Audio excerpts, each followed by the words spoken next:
பேசலாமா லைவா? ஓகே. எல்லாருக்கும் வணக்கம். நான் தான் நிப்பாப் தமிழா. நேற்று இன்னைக்கு வந்து எங்கே வந்து நீங்கள் காணோம், உங்களை காணோம், ஆர் யூ சேஃப் அப்படின்னு நிறைய பேர் மெசேஜ் அனுப்புறீங்க. I am safe. அப்புறம் ஏன் ப்ரொட்டஸ்ட் நீங்கள் கோயம்புத்தூரில் ஒரு நாள் ஃபுல்லாக உட்காந்தீங்க, நைட்டு ஏன் கிளம்பி போயிட்டீங்க, உங்களுக்கு ஏதாவது ப்ரெஷராக? எந்த ப்ரெஷரும் கிடையாது. நான் வந்து வந்து எல்லோரும் வந்து நீங்கள் பயப்பட்டுட்டீங்களான்னு கேட்டாங்க. நான் பயப்பட்டுட்டு அங்கேருந்து போகல, நான் ரொம்ப புண்பட்டு அங்கேருந்து போயிட்டேன். இதுதான் உண்மை. என்ன விஷயம்னா, இந்த ஜல்லிக்கட்டு எப்படி ஆரம்பிச்சுது, இந்த போராட்டம் எப்படி ஆரம்பிச்சுன்னா, மிருகநல ஆர்வலர்கள் கேஸ் போடுறப்ப அதை எதிர்த்து பிஆர் ஐயா 2006 அப்படியே சண்டை போட்டே வர்றாரு அவங்க கூட. 2008, 12 சிவசேனாதிபதி, ஜல்லிக்கட்டு ராஜேஷ், இந்த மாதிரி நிறைய பேர் இதில் இருக்காங்க. இவங்கெல்லாம் இதுக்காக போராடிட்டே வரப்ப 2015 இவங்களை நான் சந்திக்கிறேன். இது விஷயமா பேசி இதுக்கு ஏதாவது ஒரு தீர்வு கிரியேட் பண்ணும் அப்படின்னு நினைக்கிறேன். 2016 நான் பிலீவ் பண்ணுறது ஒன்று தான். 2012 இறைவா, 14 வாடி புள்ள வாடி, அதே மாதிரி 16 வந்து இந்த விஷயத்தை நம்ம ஃபோக்கஸ் பண்ணுவோம் அப்படின்னு சமுதாயத்தில் நடக்கும் ஏதோ ஒரு பிரச்சனைக்காக குரல் கொடுப்பதை தொடர்ந்து ஆரம்பத்துலேருந்தே செஞ்சுட்டு இருக்கோம். அதன்படி டக்கரு அப்படின்னு ஜல்லிக்கட்டை ஃபோக்கஸ் பண்ணி ஃபார்மர்ஸோட வியூவிலேருந்து ஒரு வீடியோ போடுறோம். அதுதான் டக்கரு. அதாவது என் தலைவன் பாரதியை போல கவிதைகள் மூலம் இசையை கலந்து அது மூலமாக மக்களுக்கு விழிப்புணர்வு இல்லை சமூக அக்கறை கொண்டு பாடல்கள் ஏற்றுவது, இதுதான் என்னுடைய நோக்கம். அப்படி வந்த பாட்டு டக்கரு. இதை தொடர்ந்து டிசம்பர் மாதம் இந்த மாதிரி இப்படியே போயிட்டே இருக்குது. ஜல்லிக்கட்டு நடக்குமா நடக்காதா? ஜனவரியில் வந்து 4ஆம் தேதி 5ஆம் தேதி மெரினா ப்ரொட்டஸ்ட் நடந்ததுக்கு அப்புறமா திரைப்பட நடிகர்கள் நிறைய பேர் வந்து அதுக்கு முன்னாடி நாள் வரைக்கும் வர நிறைய பேர் திடீர்னு வந்து அவங்களுக்கு தமிழங்கிற உணர்வு இருக்கிறனால தான் பேசுகிறாங்க. யாரையும் தப்பு சொல்லலை. எல்லாரும் இதை வந்து தமிழனோட பிரச்சனை அப்படின்னு போகிறப்ப நான் என்ன பண்ணுறேன்னா, பிஆர் ஐயாவும் சேனாதிபதியும் தான் ரியல் ஹீரோஸ், அவர்கள் பின்னாடி போகணும் எல்லாரும் அப்படின்னு சொல்லி அவங்க 2 பேரையும் பாப்புலரைஸ் பண்ண ஆரம்பிச்சது அந்த கட்டத்திலேருந்து. நான் அது ஏன் பாப்புலரைஸ் பண்ணேன்னா, மக்கள் வந்து கடைசியில் ஒரு ஒப்பீனியன் லீடரை தேடுவாங்க. அப்படிப்பட்ட ஒப்பீனியன் லீடரை திடீர்னு யாரோ ஒரு நடிகர்கிட்ட இது என்ன பிரச்சனைன்னு கேட்குறப்ப, அவருக்கு ஜல்லிக்கட்டுக்கான பிரச்சனைன்னு சொல்லாமல் நிறைய விஷயங்கள் என்ன வேணால் நடந்துடலாம்னு சொல்லி இவங்க 2 பேரையும் ஃபோக்கஸ் பண்ணி அதுலேருந்து உங்களுக்கு நிறைய நேஷனல் மீடியா எல்லா இடத்துலையும் உங்களோட கருத்துக்களை நீங்கள் பார்த்தீங்க. ஸோ இதுதான் எங்களுடைய விஷயம். 2016 அலங்காநல்லூரில் அந்த ஒரு சைலண்ட் ரேலி நடக்குது. அதை தொடர்ந்து தொடர் போராட்டமாக இது மாறிக்கொண்டிருக்கிறது. முதல் 2 நாள் வந்து நான் அலங்காநல்லூரில் இருந்தேன். அடுத்த நாள் வந்து சென்னை மெரினா போனேன். அடுத்த நாள் கோயம்புத்தூர் போய் உட்காந்து காலையிலேருந்து நைட் வரைக்கும் அங்கேயே உட்காந்துருந்தேன். இதெல்லாம் எதுக்கு அப்படின்னா வந்து இந்த போராட்டம் அமைதி வழியாக நடக்க வேண்டும், அறப்போராட்டமாக இருக்க வேண்டும், ஜல்லிக்கட்டு வேண்டும் அப்படிங்கிற கோரிக்கை வலியுறுத்தி இப்படி போயிட்டு இருந்துச்சு. கோயம்புத்தூரில் காலையிலேருந்து சாயங்காலம் வரைக்கும் நல்லா போயிட்டு இருந்துச்சு. பட் அங்கே நடந்த சில விஷயங்கள் வந்து எனக்கு பயங்கரமாக ஹர்ட் ஆயிடுச்சு. அதாவது ஜல்லிக்கட்டுக்கான போராட்டம்ங்கிறத மாதிரி அங்கே நடந்த ஒரு 2-3 விஷயம் சொல்கிறேன். ஒரு மைக்கில் நான் தான் வந்து காலையிலேருந்து நான் தான் பேசிகிட்டு இருக்கேன். எல்லாரும் அங்கே தெளிவாக இருக்காங்க. ஏன்னா அவ்வளோ மாணவர்கள், பெற்றோர்கள், ஆசிரியர்கள் எல்லாரும் உட்காந்துருக்காங்க. எல்லாரும் தெளிவாக இருக்காங்க. ஜல்லிக்கட்டுக்கு வேண்டும் தீர்வு. நான் அந்த வீடியோ கூட எடுத்து போஸ்ட் பண்ணுறேன். அதுதான் எங்களுக்கு வேண்டும் அப்படிங்கிறாங்க. நிறைய பேர் வேறு கருத்துக்களை பேசுகிறாங்க. அப்போ திடீர்னு ஒரு 10 பசங்க என்னை வந்துட்டு, அண்ணே நீங்கள் இங்கே போராடாதீங்க, அங்கே வந்து போராடுங்க.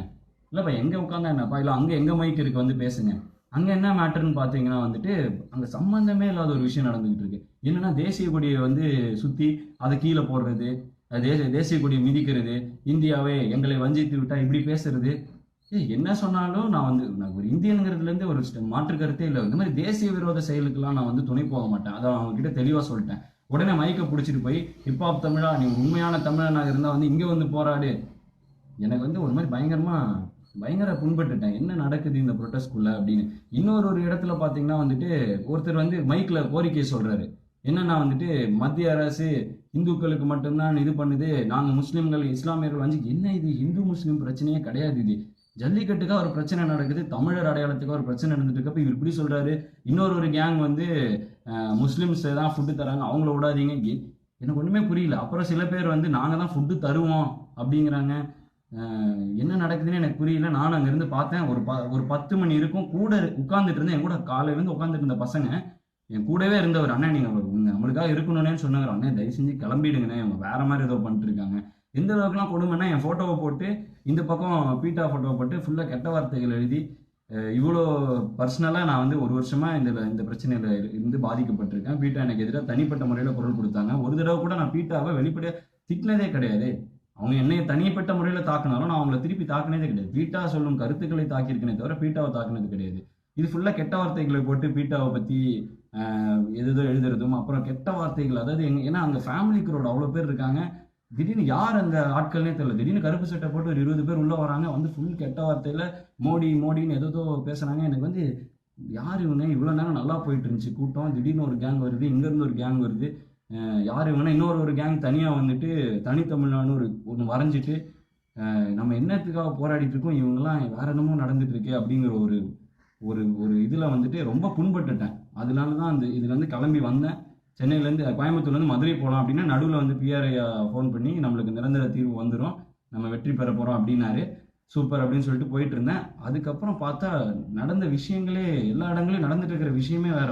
ஒரு கூட்டம்னா அங்கே ஒரு 10 மைக் வச்சுட்டு ஒருத்தர் ஒரு கொள்கையை சொல்லிட்டு இருக்காங்க. ஒருத்தர் வந்து என்கிட்ட ஒரு இந்த கூட்டத்தில் பெப்சி கோக்கை பேன் பண்ணாட்டி நான் செத்துருவேன் அப்படிங்கிறான் ஒருத்தன். பெப்சி கோக்கை பேன் பண்ணனா இது இந்தியா ஃபுல்லாக பேன் பண்ணும்.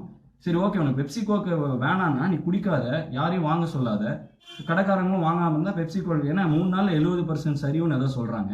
இந்த மாதிரி கூட யோசிக்கலாம் ஸ்மார்ட்டா. அதை விட்டு நான் வந்து செத்துடுவேன், பெப்சி கோக்கை நம்மளை அழிக்கிறாங்க, இது ஏன் வந்து என்னத்துக்காக போராடுறோன்னு தெரியாமல் கொள்கையே இல்லாமல், ஏன்னா காலையிலேருந்து சாயங்காலம் வரைக்கும் தெளிவாக போயிட்டு இருந்துச்சு. திடீர்னு இந்த கூட்டம் யார், எங்கேருந்து வந்தாங்க, என்ன நடத்திட்டு இருக்காங்கன்னு எனக்கு ஒன்றுமே புரியல. நான் அங்கே இருந்த என் கூட அவ்வளோ நேரம் காலையிலேருந்து உட்காந்து இந்த பசங்க, அண்ணன் நீங்கள் கிளம்புங்கண்ணே, நீங்கள் ஒர்த்து இல்லைண்ணே, இது வேறு மாதிரி ஆயிடுச்சுண்ணே அப்படின்னு சொல்லி நாங்களும் கிளம்ப போகிறோங்கிறாங்க. எனக்கு வந்து இவ்வளவு கஷ்டப்பட்டு 10 வருஷ காலமாக இந்த ஆட்கள் கஷ்டப்பட்டு கொண்டு வந்துட்டு இருந்த இந்த விஷயத்தை வந்து மாணவர்கள் சரியாக எடுத்துகிட்டு போயிட்டு இருக்காங்க. அதுக்கு சார்பாக பெற்றோர்களும் ஆசிரியர்களும் வந்து சப்போர்ட் பண்ணுறாங்க, நிறைய ஸ்டாஃப் ஸ்டூடெண்ட்ஸோடலாம் வராங்க.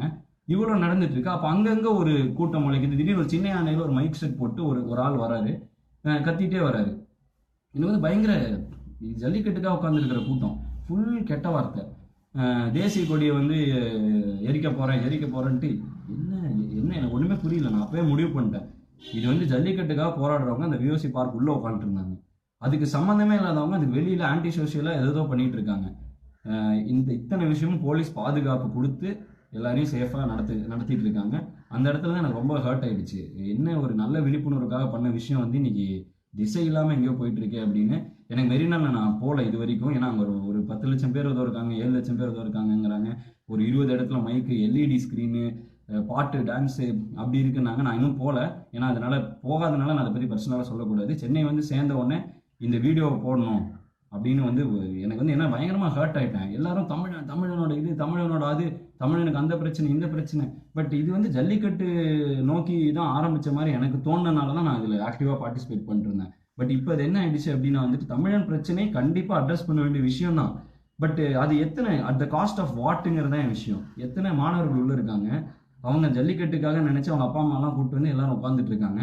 அங்கே ஒருத்தர் வந்து வேற ஒரு கொள்கையோட வந்து அங்கே ஒரு பரப்புரை செய்கிறாரு, பிட் நோட்டீஸ் தராங்க. இது மாதிரி இந்த மாதிரி ஹிந்துத்துவா ஏதோ போட்டு பிட் நோட்டீஸ் தராங்க. பயங்கர ஷாக்கிங்காக இருக்குது, என்ன இதெல்லாம் அப்படின்னு. அது மாதிரி இந்த மாதிரி மோடியை வந்து நம்ம இது பண்ணணும், அழிக்கணும் அப்படின்னு சொல்லி அவர் படத்தை போட்டு ஒரு எக்ஸ்மார்க் போட்டு அதில் என்னமோ இந்துத்துவா கொள்கையுடைய மோடி அழிக்க வேண்டும். எனக்கு வந்து பயங்கர ஷாக்கிங்காக இருக்குது. நான் யாரையும் சப்போர்ட் பண்ணல, யாரையும் திட்டவும் இல்லை. பட் வந்து இதுதான் சரியான இடமா? ஏன்னா மாணவர்கள் அத்தனை பேர் உட்காந்துட்டு இருக்கிற இடத்துல ஒரு நல்ல விதையை விதைச்சோம், ஜல்லிக்கட்டுக்காக நம்ம நாட்டு மாடுகளை காப்பாற்றணும்னு.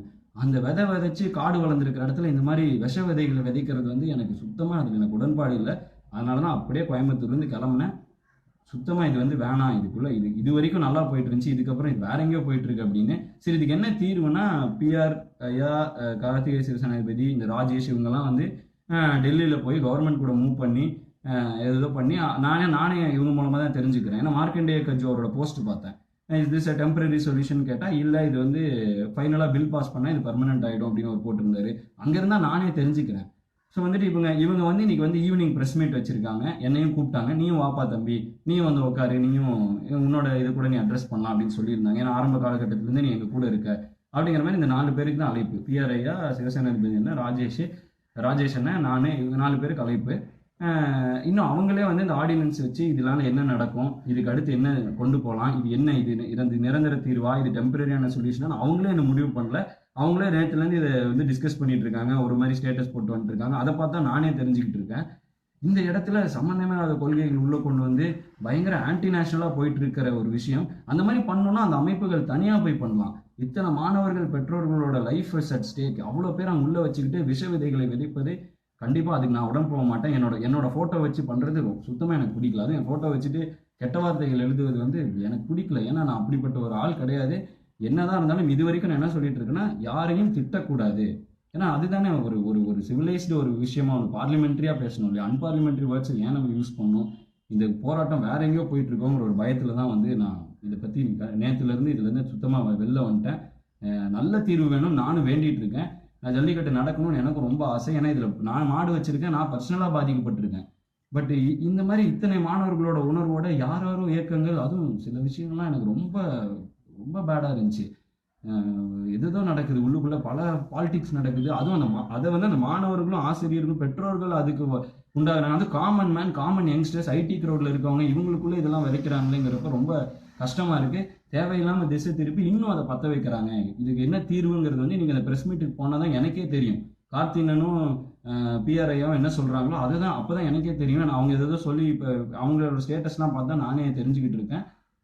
இப்படி இருக்கிற ஒரு விஷயத்துல இந்த போராட்டத்துக்கு வேற ஒரு கலர் அடிச்சு கொண்டு போறது வந்து எனக்கு அதுல உடன்பாடு இல்லை. அதனாலதான் நான் விலகிட்டேன். ஏன்னா வந்து என்னதான் பார்த்தாலும் போலீஸ் ப்ரொடெக்ஷன் இல்லாமல் இந்த ப்ரொடெஸ்ட் கூடி இருக்க முடியுமா? முதல்ல அலங்காநல்லூர்ல சைலண்ட் ரேலி போகணும்னு சொன்னப்ப ப்ரொடெக்ஷன் கொடுத்ததே போலீஸ் தான், ஆத்தரைஸ் பண்ணதே கவர்மெண்ட் தான்.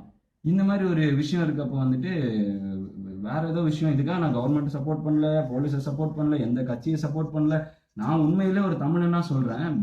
என்ன பிரச்சனைக்கு போராடுறோங்கிறத மறந்துட்டு என்னென்னமோ பேசுறோம், எதோ தீவிரவாதமா எதோ பேசுறோம், மதவாதமா பேசுறோம், அவனை கொல்லணும் இவனை கொல்லணும்னு பேசுறோம்.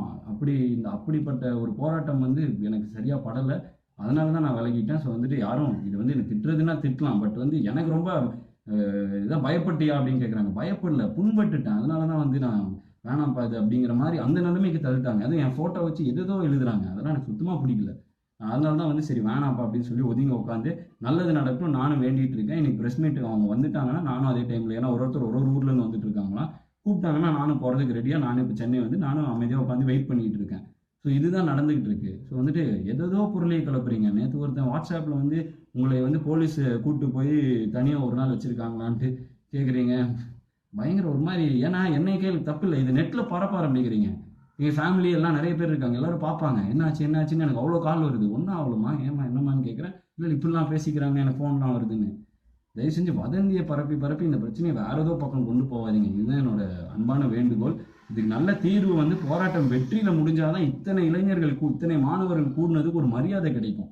அதனாலதான் இந்த விஷயத்த நான் சொல்றேன். அதனால இந்த பிரச்சனைக்குள்ள வேற பிரச்சனையை உள்ள புகுத்தி சம்பந்தமே இல்லாத பிரச்சனையை கொண்டு வந்து அதுல இருந்து இது இன்னும் இந்த போராட்டத்தை எங்கெங்கயோ எடுத்துட்டு போய் இது என்ன நடக்குதுன்னு எனக்கு தெரியல. அதனாலதான் நான் விலகிட்டேன். ஸோ வந்துட்டு நீங்கள் தப்பாக நினச்சி என்னை திட்டுறதுன்னா திட்டலாம். ஆனால் நான் இந்த பாட்டை பண்ணி ஒரு விழிப்புணர்வு ஏற்படுத்தினது மக்களுக்கு அறிவுபூர்வமான ஒரு விஷயத்தை தெரிவிக்கணும், நல்ல ஒரு விதமான போராட்டமாக இருக்கணும் அப்படின்னு சொல்லி தான். போராட கூடினது மக்கள், யாருமே கூப்பிடல. தெளிவாக இருந்த முதல் 3 நாட்கள் தெளிவாக இருந்தவங்க இன்னைக்கு எதோ தனித்தனி கும்பல்கள் இருக்கிறது எனக்கு பிடிக்குது. ஏன்னா இவ்வளோ ஏன் பேசுகிறேன்னா ரொம்ப எமோஷனலாக ஹர்ட் ஆகிட்டேன். நான் ஏதோ நல்லதுக்கு பண்ண போய் என்னென்னமோ நடந்துட்டு இருக்குது, அது என் பேரை சொல்லி நிறைய பேர் நடத்திட்டு இருக்காங்கிறது எனக்கு சுத்தமாக பிடிக்கல.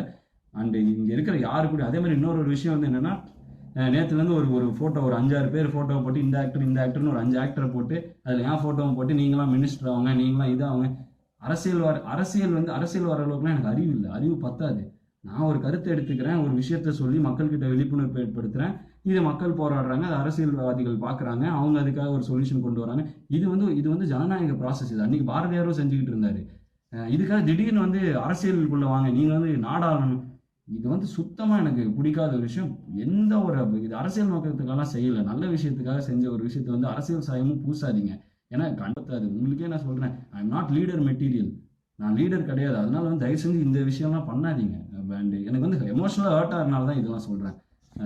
உண்மையிலே ஜல்லிக்கட்டுக்கு தீர்வு வேணும்னா இன்னைக்கு அந்த ப்ரெஸ் மீட் நானும் அதுக்காக தான் காத்துட்டு இருக்கேன், அவங்க என்ன வந்து சொல்ல போகிறாங்கன்னு. நானும் அதை தான் பார்த்துட்டு இருக்கேன். ஸோ நான் அதுக்காக வெயிட் பண்ணிட்டு இருக்கேன். உண்மையிலே தீர்வு வேணும்னா அவங்க இந்த பிரச்சனையை 10 வருஷ காலமாக போராடிட்டு வந்தவங்க என்ன சொல்கிறாங்கன்னு கேட்குறது தான் எனக்கு சரின்னு படுது. அதனால தான் நான் அவங்களுக்காக வெயிட் பண்ணிட்டுருக்கேன். தயவு செஞ்சு என்னோட இதையே சொல்லியோ இது பண்ணியோ வேற ஏதோ கொள்கைகளை தயவு செஞ்சு பரப்பாதீங்க. நான் முழுக்க இந்த விஷயத்தில் இறங்குறது ஜல்லிக்கட்டு வேணுங்கிறதுக்காக, நாட்டு மாடுகள் காப்பாற்றப்பட வேணுங்கிறதுக்காக. இதில் வேற எந்த சாயமும் பூசாதீங்க, வேண்டி கேட்டுக்கொள்கிறேன். தொடர்ந்து ஜல்லிக்கட்டுக்காக நான் குரல் கொடுத்து கொண்டே தான் இருப்பேன், நாட்டு மாடுகளுக்காக குரல் கொடுத்து கொண்டே தான் இருப்பேன். வேறு சாயம் பூசாதீர்கள், அவ்வளோதான் என்னோட அன்பான வேண்டுகோள். நன்றி.